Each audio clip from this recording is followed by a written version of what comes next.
Have you ever wondered what life would be like if emotions didn't exist? No joy to light up your days, no sadness to soften your soul, no anger to drive change, and no love to bind us together. At first, it might sound like a relief: no heartbreak, no anxiety, no guilt. But the more you think about it, the more unsettling it becomes.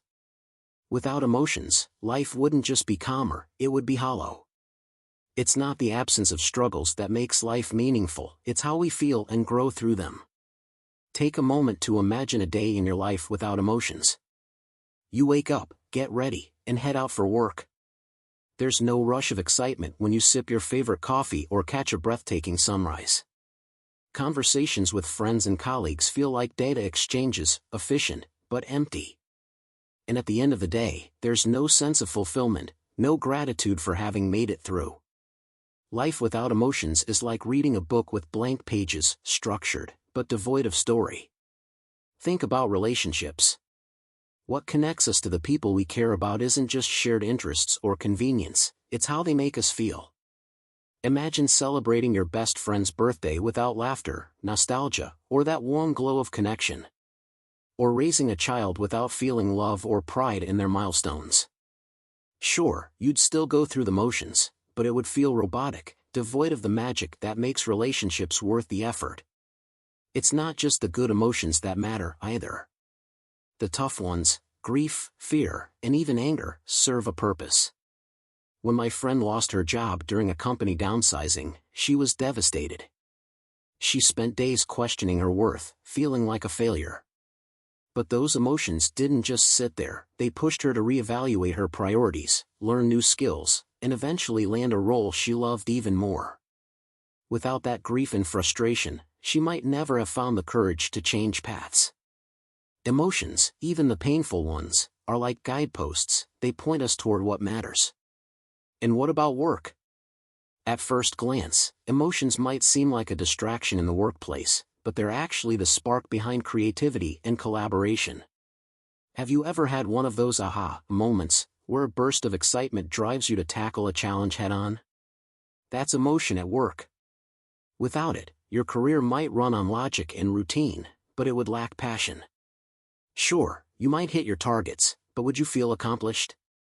Probably not. Even financial decisions, arguably one of the most logical aspects of life, are deeply tied to emotions. Why do we save for vacations or invest in hobbies? It's not just about numbers, it's about the joy those experiences bring.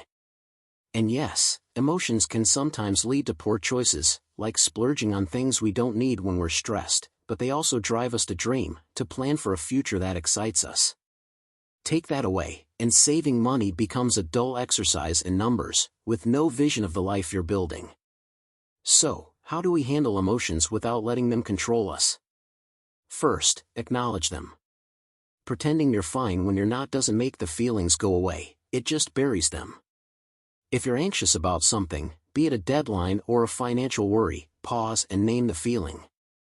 I'm anxious because I'm unsure of the outcome. That simple act can give you clarity and control. Another tip is to give yourself space to process. Let's say you're furious at a coworker who dropped the ball on a project. Instead of firing off an angry email, take a breather. Write down how you feel, then read it later. Chances are, you'll realize you can express your frustration without letting the anger take over. It's not about suppressing emotions, it's about channeling them constructively. Gratitude is another game changer. It's not just a buzzword, it's a practice that rewires your brain. Start small. Each night, jot down one thing you're thankful for, no matter how mundane. It might feel forced at first, but over time, you'll notice a shift. Gratitude doesn't erase negative emotions, but it balances them, helping you see the bigger picture. Letting go of perfection is equally important. Life isn't about feeling good all the time, it's about embracing the full spectrum of emotions. The lows make the highs sweeter, and the struggles teach us strength. If you've ever faced heartbreak, you know this to be true. It's excruciating in the moment, but it also deepens your capacity for love and empathy.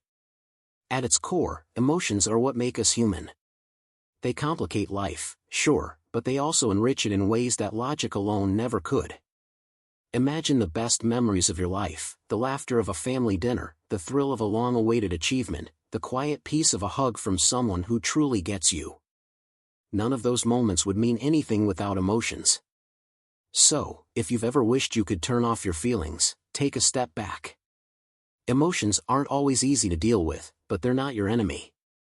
They're your compass, guiding you toward what matters most. Instead of fighting them, try to understand them.